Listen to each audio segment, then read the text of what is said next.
Крупни измени во земјоделската политика најави министерот за земјоделство Љупчо Николовски. Тој рече дека државата дала многу пари, но кога тие ќе се споредат со ефектот, се доаѓа до сознанието дека парите не ја исполниле својата функција. Најавувајќи го новиот начин на субвенционирање, министерот Николовски истакна и за досегашните можности што ги оставил самиот систем за злоупотреба на парите, така што дел од нив не отишле во рацете на вистинските земјоделци. Новиот модел на субвенционирање треба да почне да се применува од 1 јануари 2023 година.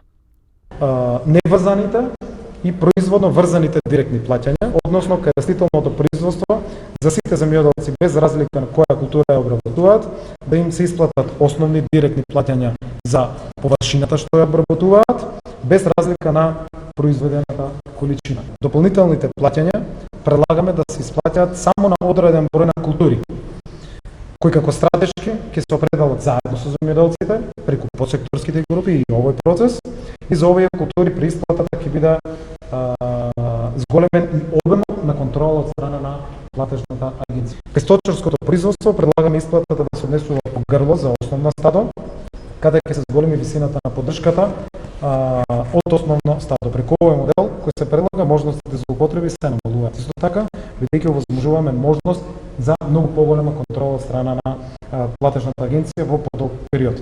Како успешна пракса ја продолжуваме и примената на интервентната програма и интервентниот фонд, каде предлагаме да бидат сите исплати по мерки по количина, со што овозможуваме олеснети административни постапки, почести и брзи исплати на субвенциите.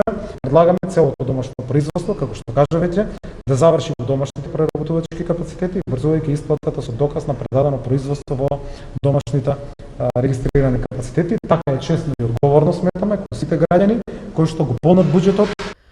Програмата за рурален развој треба да прерасне во инвестициска програма што се поклопува со новата 7-годишна програма ИПАРД, со која на располагање се 97 милиони евра, а заедно со кофинансирањето ова ќе значат 210 милиони евра инвестиции во земјоделскиот сектор. Во програмата за рурален развој користат регистрираните земјоделци за проширување на нивната дејност. Николовски најави интензивна работа во насока на развој на земјоделските задруги за да може производителите да работат здружено и заедно да бараат пласмани.